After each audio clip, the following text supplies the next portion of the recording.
In poker, lying and taking money from people is completely appropriate. But when you start taking that poker mentality into your real life, that's when problems arise. And that's when you might just find yourself in the same position as World Series of Poker bracelet winner Cory Zeidman, arrested.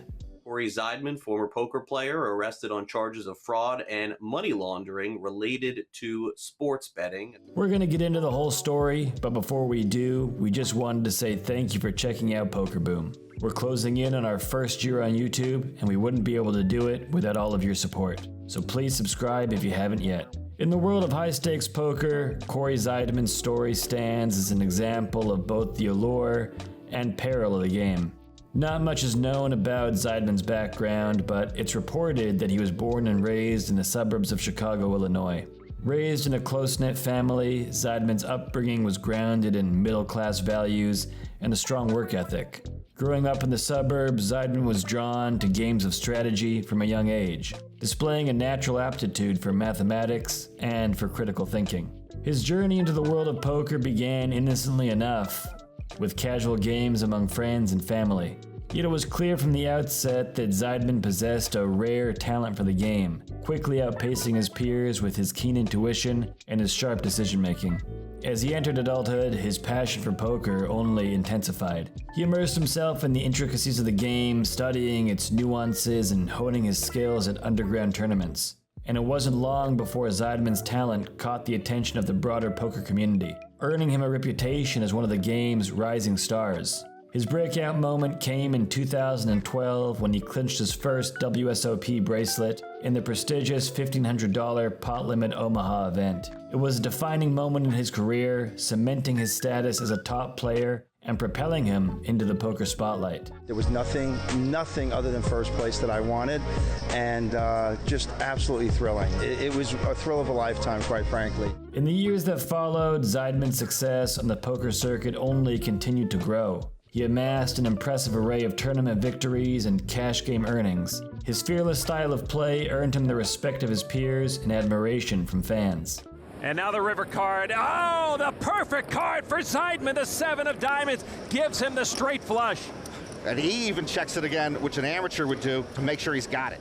However, amidst the highs of his poker triumphs, trouble was brewing beneath the surface. In 2018, Cory Zeidman's world came crashing down when news broke of his involvement in a high-stakes gambling ring. Accused of orchestrating an illegal sports betting operation, Zeidman found himself at the center of a legal firestorm that would ultimately seal his fate. Of like a Bernard Madoff scheme, where you're promising your investors a guaranteed rate of return with absolutely no risk, and he's taking the money and funding his extravagant lifestyle. Zeidman found himself in custody over suspicions of orchestrating a lucrative scheme tied to sports betting, reportedly amassing over $25 million from unsuspecting victims. The charges leveled against him encompassed a spectrum of offenses, including conspiracy to perpetrate wire fraud, mail fraud, and money laundering, as detailed in an unsealed indictment within the United States District Court for the Eastern District of New York.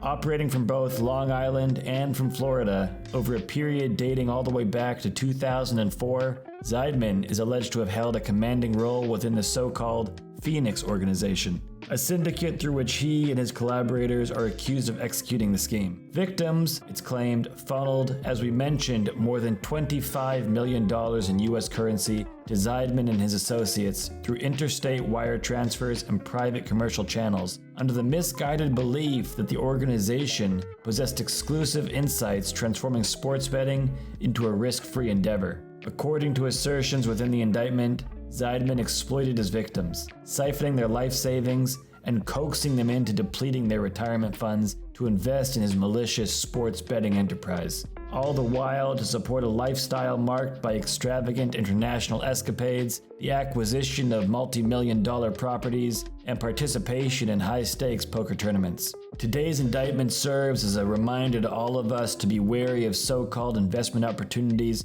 that purport to have inside information, as they are really a gamble not worth taking, remarked United States Attorney Breon Pierce. So it seems like he was a tout, but he was selling it as 100% can't miss. The scheme allegedly entailed the dissemination of radio advertisements across diverse markets throughout the U.S., touting a sophisticated white-collar approach to gathering sports information, with promises of wagering as investing, not high-risk gambling. These advertisements encourage listeners to dial a specified number to receive tailored information guaranteeing success in sports betting.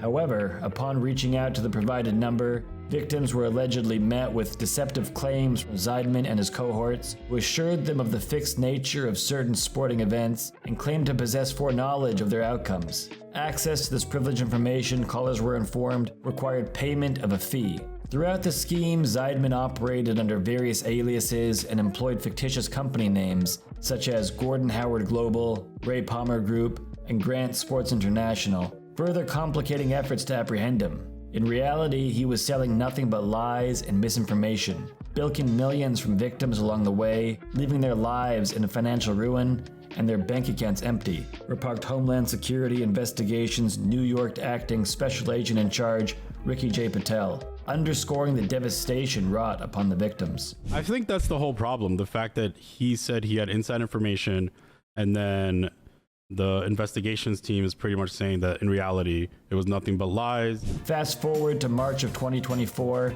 and a federal investigation recently suggested that a resolution through a plea deal was on the horizon.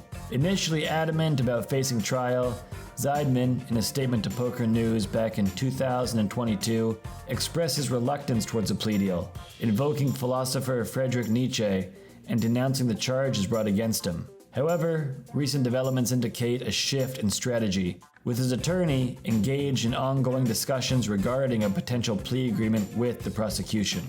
Initially scheduled for a status conference in early March, Zeidman's legal team sought a postponement, citing the need for further negotiation time.